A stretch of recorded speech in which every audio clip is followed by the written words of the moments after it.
Okay, so I froze and then the whole thing shut down. But there's a great question that I'll try to sort of hit on the parts that made me think about. One is you're going to have a group, I think, that takes things to the deepest levels that they can.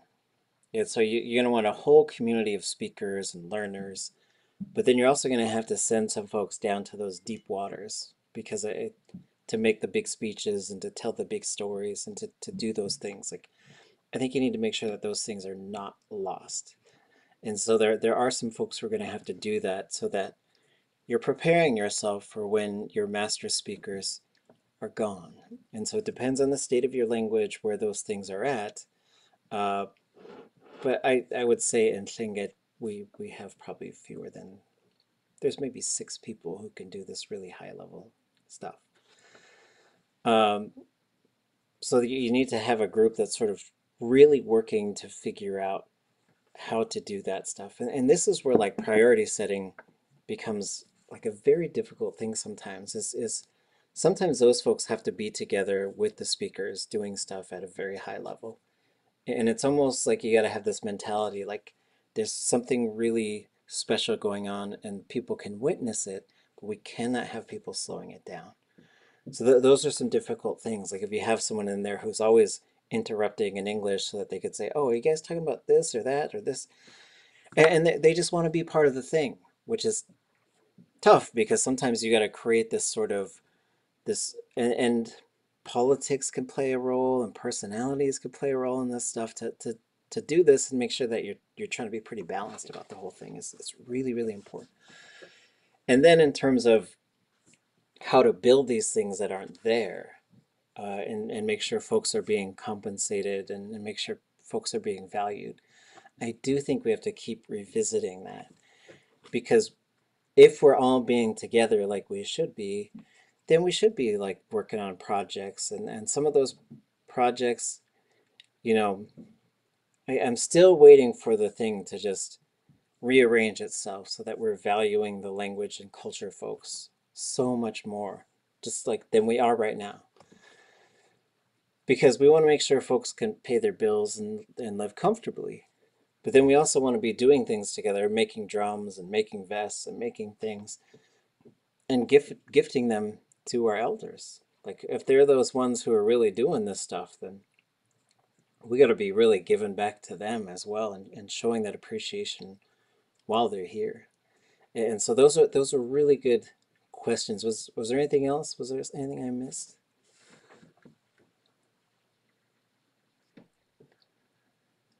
And doing this and building a collective is really important also because I think one of the things that colonization does so effectively is breaks us into all these little pieces. So there's the Angsa corporations and the heritage nonprofits and the tribes and the community and the language learners and then the dialects and like the dialects are already there, but all these things can contribute. Then you probably have some cross-border issues as well, which some of them are within the language communities and some of them are external to the communities. But like trying to overcome all these things so you have this unified thing. And that's the difference for me between a program and a movement. Is like the movement is bigger than all of those things. And you could feel it, you could sense it, and you know it. So I think I'll save the rest for Wednesday. So I want to walk you folks through some of the ways that this dictionary software works and the process I use from going from the dictionary to a website and from the dictionary software to a published form, which there's a lot of legwork to sort of set this stuff up. But if we sort of walk through, like I think it'd be great. So like, sounds like Gwich'in needs a dictionary. I know Inupiaq has a dictionary. And then Haida might need a new dictionary. Simshan might need a new dictionary. And if we actually built these things together, then I think all of them would be stronger because we'd be sharing ideas just in terms of how the software works, how we're keeping things updated, because you're going to come up with new words. And you're also going to find things that haven't been documented yet. Like, oh wow, this verb isn't written down anywhere. We need to make sure that we get it. For us, it was when There's a whole bunch, but a few that come to mind are when a person changes themselves into an animal.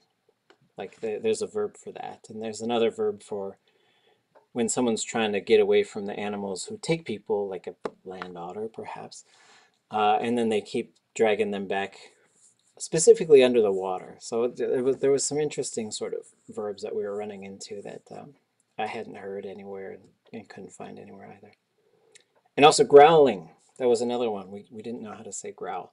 But through the Yakutat Mentor Apprentice program, we found a speaker who could say it. Any other thoughts before we go, folks? Everybody okay with the final assignment too? Any questions about anything?